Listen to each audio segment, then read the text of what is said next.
बिस्मिल्लाहिर्रहमानिर्रहीम। अस्सलाम वालेकुम नाज़रीन। आज मैं आपके लिए ज़बरदस्त रेसिपी लेकर आई हूँ जिसमें मैंने बनाया है बीफ करेला। उम्मीद करती हूँ ये रेसिपी आपको पसंद आएगी और आप इसको ट्राई करेंगे। बहुत ही इजी है और बहुत ही ज़ायकादार है। बीफ करेला तैयार करने के लिए मैंने एक प्याली करेले लिए हैं, एक प्याली मैंने बीफ ले लिया है। इसमें कुछ हड्डियों वाला है और कुछ हड्डियों वाला नहीं है, तो दोनों ये मिक्स कर दिए हैं मैंने ताकि दोनों का टेस्ट आ सके। और इसके साथ ही मैंने एक मीडियम साइज़ का टमाटर लिया, एक मीडियम साइज़ का प्याज लिया, अदरक लहसुन लिया और सब्ज़ मिर्च लिया। और इसके साथ ही मैंने नमक लिया हस्ब ज़रूरत और ज़ीरा, दालचीनी, लौंग, बड़ी इलायची ले ली।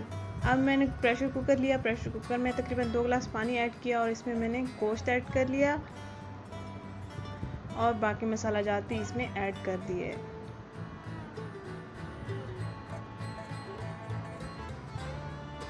प्रेशर कुकर में ये सब चीज़ें डालने के साथ हम इसमें ऑयल या घी ऐड नहीं करेंगे, बल्कि गोश्त का अपना ही एक ऑयल या घी निकलता है, तो उसी में ही ये पकेगा।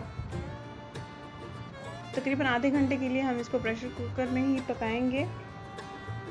आप देख सकते हैं तकरीबन आधे घंटे बाद मैंने इसको खोला है तो पानी थोड़ा सा रह गया है और गोश्त भी हमारा अच्छे से गल चुका है। और इसके साथ ही एक कढ़ाई ली है। कढ़ाई में मैंने एक मीडियम साइज़ का प्याज लिया है और करेले लिए हैं और सब्ज़ मिर्च लिए है। इन अज्जा को मैं अच्छे से भून लूँगी जब तक इनका कलर चेंज नहीं होता। इसमें आप थोड़ा सा नमक ऐड कर सकते हैं। ये देखिए नाज़रीन, बहुत ही प्यारा कलर आ चुका है प्याज को भी और करेले को भी। और अब हम इसमें कोई गोश्त ऐड कर लेंगे, अच्छे से भून लेंगे।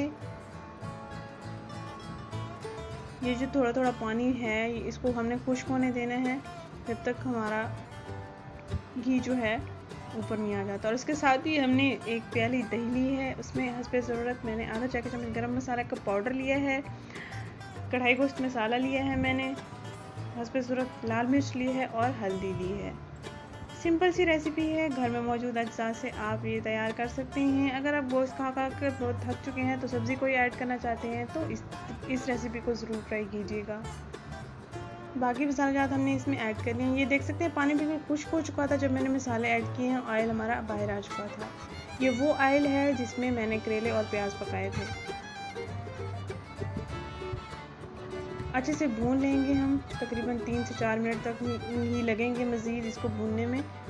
दही वाला पानी खुश्क हो जाएगा, हम बाकी मसाला जात भी अच्छे से ऐड हो जाएंगे।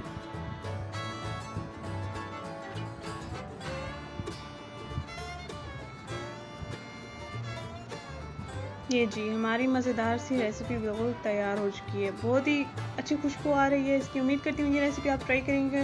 अगर आप ये ट्राई करेंगे अपना एक्सपीरियंस कमेंट बॉक्स में मेरे साथ ज़रूर शेयर कीजिएगा। इस वीडियो को ज़रूर लाइक करें, मेरा चैनल ज़रूर सब्सक्राइब करें। Thank you. अल्लाह हाफ़िज़।